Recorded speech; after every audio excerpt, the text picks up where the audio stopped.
Og høre. Min har lært at gøre det, ikke? Yes. Kan I se os? Ja. Kan I høre? Og I kan høre os? Ja. Nogenlunde? Godt. Yes. Så er holdet nu til stille og lytter. Og vil du tage lidt tiden fortælle? Jeg tager lige min altså også. Så vi har cirka 10 minutter, 10-12 minutter cirka. Ej, det gør ikke sprogudvalg, det er meget meget specielt. Men vi har en disposition, som jeg lige viser til vores sensor. Kan du se noget? Tak for det. Godt, så fint. Så har du, nu er klokken, den er 20 minutter over 10:20. Så har du til 10. Godt. Og så har du ordet. Yes. Jeg vil starte med T-model. Ja. Det er, at Axel, han har 3 ressourcer. Det vil sige, at han kan 3 sprog. Det er engelsk, tysk og fransk. Og han elsker at dyrke i haven, og han har en slægtforskning. Og han bruger også rollator. Og hans belastninger, det er, at han har fået banket overbenet. Ja. Sur og ked af det. Har han også. Ja. Så, vi har et lille problem med Axel. Det er fordi, at om morgenen, når han står op, så er han ked af det. Ja. Og da hans kone er død, tænker jeg mig frem til. Så han får hjælp til rengøring, tøj og tage støv af. Men Axel siger, at det er mig, det er mit job at få taget støvet af. Ja. Så tænker jeg på, i stedet for at gøre ham mere sur, så tænker jeg ind på hans livshistorie. Ja. Så spørger man til det. Hvordan hans liv har været og så videre. Og så siger jeg til ham, jeg kan jo huske noget med, at du elsker viden om slægt og min familie. Ja. Vil du ikke lige også finde ud af, hvad min familie er, og mine for eksempel børn og så videre. Så kan vi tage stødet samtidig. Du skal ikke gøre det alene, vi gør det sammen. Selvfølgelig bliver han glad for det, og han bliver helt opmuntret, så vi gør det sammen. Så mens vi tager stødet sammen, så fortæller han om min familie. Ja. Og der er også en anden ting. Han bliver også rigtig sur på mig, fordi at jeg handler ind for ham. Der har han meget svært ved at forstå. Og der har han døtre også svært ved at forstå. Så det jeg gør med ham, er, at jeg tager en motiverende samtale med Axel. Ja. Så han forstår, hvorfor det er, at jeg ikke gør det. Kun med Axel. Og siger til ham, at det der står på min plan, på min telefon, det er kun det, jeg kan udføre. Jeg kan ikke gøre mere end det. Jeg forstår godt, hvorfor at du er sur. Men jeg kan ikke gøre mere end det, som jeg gør lige nu. Og hans døtre er der også. Ja, 3 døtre. Med dem tager den professionelle samtale.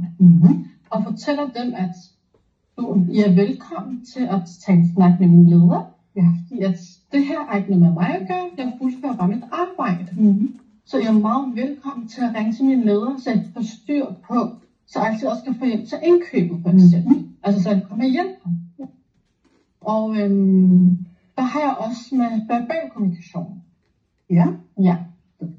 Hvor jeg prøver at udtrykke mig selv over for Axel, så han kan forstå, hvorfor jeg gør det, som jeg gør. Ja. Fordi at Axel er min borger. Han forstår ikke med, hvorfor jeg går og handler ind for ham, for det er kun hans døtre, der gør det. Han har brug for, at jeg forklarer ham tingene, så han kan forstå det rigtig godt. Så derfor bruger jeg sådan de rigtige ord. Jeg bruger nogle fagord, det vil han ikke forstå noget som helst om. Så jeg bruger mine ord, så han kan forstå, hvad jeg siger til ham. Ja. Med en stille og rolig tone, så han kan forstå det. Ja. Og så har jeg også etik med her. Ja. Det er for at sige til ham igen, at jeg er med på, hvad du siger, Axel. Ja. Men når min plan siger det her, så kan jeg ikke gøre mere end det. Jeg kan også risikere, at det kan godt være, at mine kollegaer gør det her, men jeg kan risikere, at hvis min leder har opdaget, at jeg gør det her uden for min øvelse, som jeg har, så kan jeg godt blive fyret af det. Ja. Det er derfor, så er jeg nødt til at gøre det, som reglerne siger, at jeg kun fuldfører det, som jeg har på min plan, på min telefon. Men jeg forstår rigtig godt, hvad du siger, hvorfor du er så sur på mig. Det forstår jeg godt. Så men jeg skal altid huske at dokumentere tingene. Ja. Så hvis jeg ikke kan kunne dokumentere det, så kan jeg risikere, at min leder ikke kan stole på mig, men stole på borgeren, fordi at jeg ikke har skrevet en dokumentation med. Ja, præcis. Hvis der er, at vi siger bare, at jeg har haft en diskussion med Axel, og jeg har ikke dokumenteret det. Når jeg kommer tilbage, og døtrene har ringet til min leder og siger, at værter har ikke gjort det her ting og så videre, og vi vil ikke have, at hun kommer mere til mig.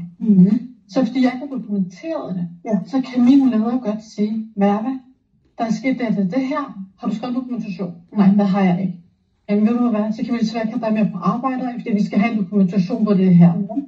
Det jeg kan være ligesom, altså jeg kan være skyld i, at når jeg har ret, så kan jeg være den skyldige i, at jeg kan gøre tingene. Og så har jeg også taget blomst med i den her. Hvorfor blomst? Tom Kitwoods blomst. Det er så fint. Ja. Godt. Det er fordi jeg tænker, at det passer meget ind til den her case. Det handler meget om, at den fortæller om Axel er uddannet maskinmester. Og hans beskæftigelse, hvis jeg kan finde ud af at sige det rigtigt, det er, at han kan godt lide at bruge tid i haven. Og bruge tid på slægtforskning. Det har han gjort nemlig ved sin kone. Ja, præcis. Ja. Og trøst er fordi, at han føler, at han ikke bliver forstået. Hvorfor skal du overhandler ind for mig? Hvorfor tager du ikke stødet, når det er dit arbejde, du skal gøre det? Så det er sådan, den er han rigtig sådan ked af. Tilknytning. Der har han sine 3 døtre og sine 8 børnebørn. Han havde også sin kone, hvis hun ikke havde gået bort. Og inklusion, det er, at på grund af hans lårben er blevet brækket, så tager han til træning 2 gange om ugen, hvor han bliver hentet. Og kærlighed, det er jo som igen, der er hans døtre, 3 piger. Det er det, der ligger inde i den, Ja, lige præcis. Og girafsproget, tænker jeg, er rigtig vigtigt herinde. Fordi at jeg har ikke valgt oliesproget med vilje, fordi jeg skal ikke tage den op, konflikten. Jeg skal tage den ned. Så girafsproget er, at jeg nedtrapper konflikten. At jeg siger til Axel, du har ret. Og jeg siger til hans 3 døtre, I har fuldstændig ret, så jeg ikke gør den helt stor. Og jeg skaber tryghed til dem. Så både døtrene og Axel, de bliver helt sure, for man sådan tænker, hvad var hun styr på de her ting her? Så vil jeg gerne, så skaber jeg en tryghed til at sige, hvad er det rigtig dejligt, du forklarer mig det her til døtrene på en professionel måde, og til Axel på den motiverende måde. Så jeg får dem til at falde helt ned, så de kommer helt op. Og det er vigtigt for mig, at de forstår problemer og situationen i det her. Så jeg vil ikke gå ud fra lejligheden, hvis der er, at de ikke forstår, hvad jeg siger.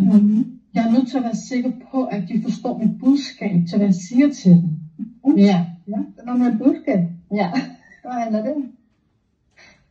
Det handler om, at jeg sender dem en besked, at nu siger jeg de her ting her. Forstår I godt, hvad jeg siger til jer?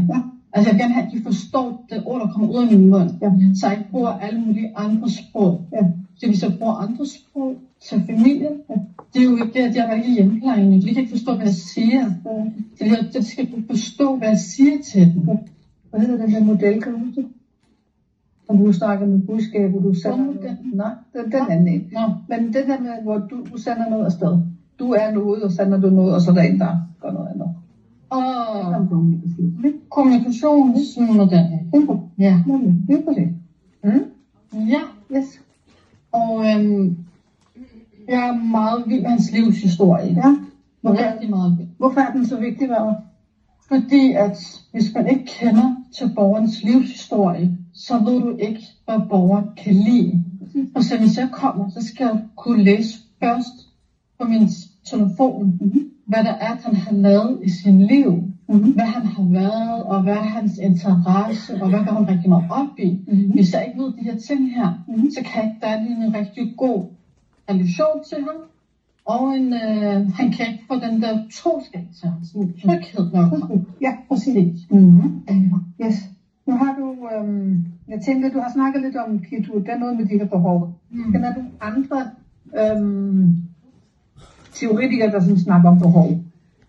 Der er jo også, altså jeg vil gerne bruge operan til det her, men det var meget med egenomsorg. Men så vil jeg gerne bruge Isbjerget, men den kunne jeg ikke finde helt. Og Maslow.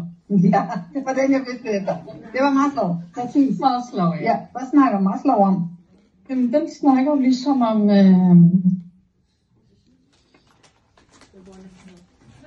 ja, Det er de der 5 niveauer, der er i hans pyramide. det var der nemlig.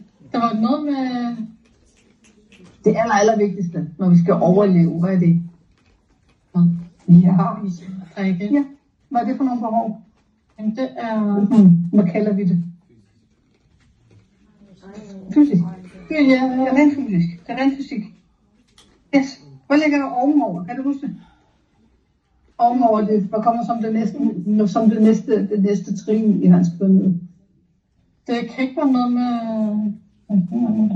det var ikke vækstbehov. Det var, nej, sikkerhedsbehov, ja. Sikkerhedsbehov. Hvad ligger der ovenover? Sikkerhed. Hvad kommer som det næste trin? Det kan jeg ikke huske, hvad anden er. Socialt, ja. Man er socialt, ikke? Og så ligger der 2 andre ovenover. Men det er så hyggeligt. Yes. Så har du snakket i starten omkring det her med de 3 P'er. Fordi hvis du skal have ham til at gøre rent, altså ikke sikkert, at han kan, men må du egentlig bede ham om at lave slægtsforskning på din familie? Når du tænker, at det må jeg, det er privat. Hvad handler det om, de der 3 P'er? Hvad er det for nogle 3? Det handler om privat, om mig, og om din rolle hos Axel. Hvad hedder det? Hvad er du hos ham? der er ligesom social. Ja, men der er mere. Du er sociohjælper. Ja. Hvad hedder det så? Er det en profession? Profession, ja. Ja, det er professionelt, ikke? Og hvad så du er professionelt? Det private, hvad er det sidste? Den mellemting mellem de 2. Jeg finder, jeg har læst den i går. Hvad var det? Det er det personlige. Ja, personligt. Ja. Ikke lige nu. Jeg har prøvet dem. Det står sgu der. Godt. Så har vi den, i forhold til det her med at gøre rent, hvor du skal motivere ham til det. Den her motiverende samtale, du har været inde omkring, er der nogle specielle faser, du skal igennem? Kan du huske den? Der er 4. Du skal sådan rundt om, før man kan kalde det for en... de ting der, som jeg selvfølgelig ikke kan huske. Det var i hvert fald noget med... Det er noget med samarbejde. Ja, at man skulle kunne samarbejde sammen. Ja. Og man skulle... Hvad skal du have ham til at sige? Er det dig, der udtrykker dine ønsker, eller er det... Nej, det er ham. Han har selv bestemmelsesret. Ja, det er han skal selv gøre tingene, som han gerne vil. Yes, lige præcis. Han er ikke for syg. Ja. Så runder vi lige af. Det er godt. Super. Tjek. Det var det, der var. Ja, tak. Godt. Super. Vi lukker lige af, så giver jeg lige værber en tilbagemelding, og så tager vi den i klassen.